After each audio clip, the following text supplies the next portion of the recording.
Hello and welcome to Stained Glass Gaming, where I turn video games into glass.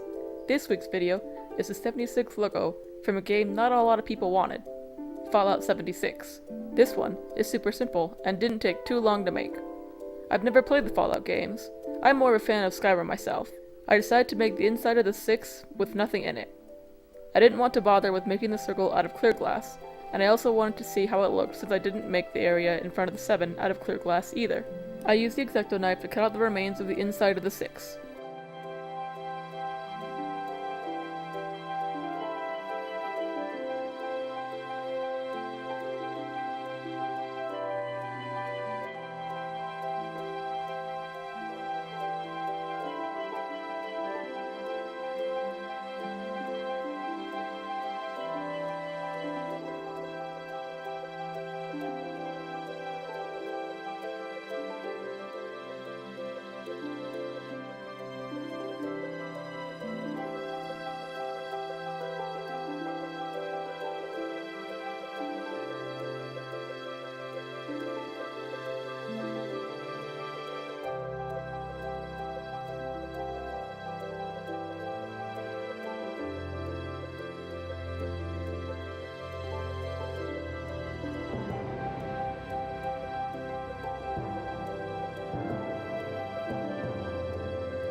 Now that I have a ring saw, I bought a separating blade which will allow me to cut the insides of patterns. I was able to drill a hole in the glass by using my Dremel and a 1/8 inch diameter diamond bit.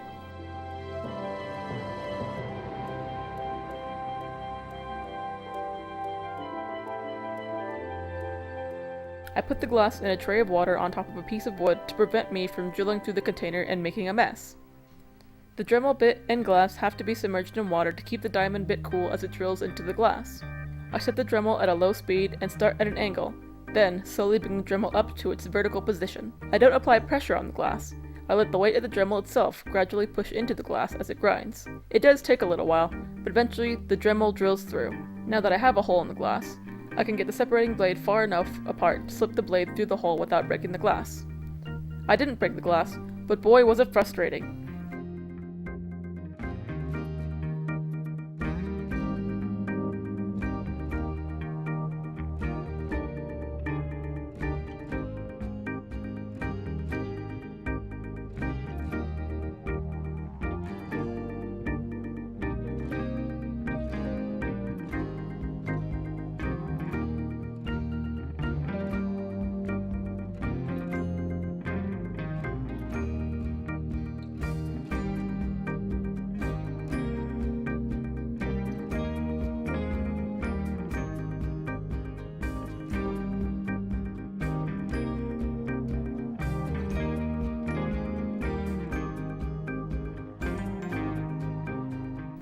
For the first time in the series, I am not using black-backed foil.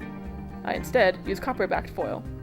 I wanted to keep the color as close to the yellow as possible, though copper is the closest color I can get, since patina only comes in black and copper color. I realized something when I was foiling the pieces.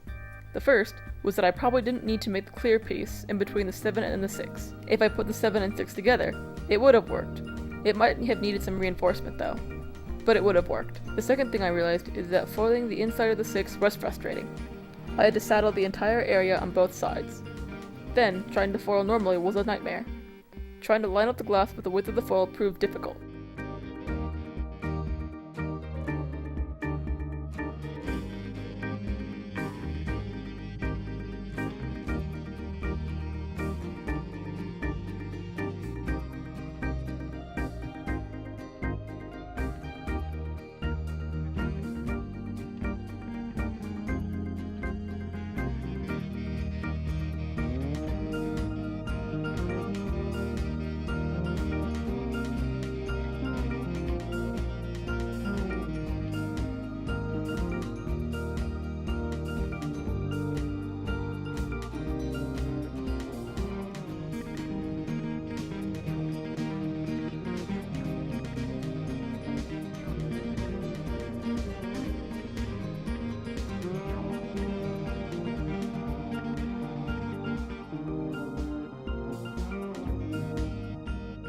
Sometime between the previous episode and this one, I lost the brush I used to apply flux. so I used an old toothbrush instead. It'll work until either I find the brush or buy a new one.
This is copper patina, and will turn the solder a light brown, like the coating on a penny.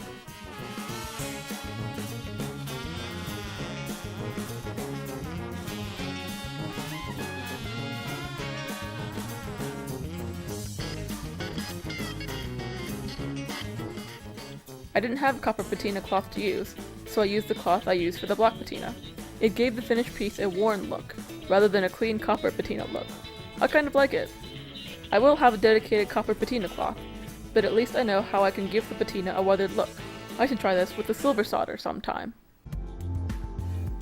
Overall, I am very pleased with how this turned out. Though I am a fan of the black patina, I might experiment more with the copper patina. Though it will depend on the project I'm doing, of course. Like, share, comment, and subscribe if you enjoyed this video. Let me know what you would like to see me make down in the comments. Thanks for watching, and I'll see you all through the next pane.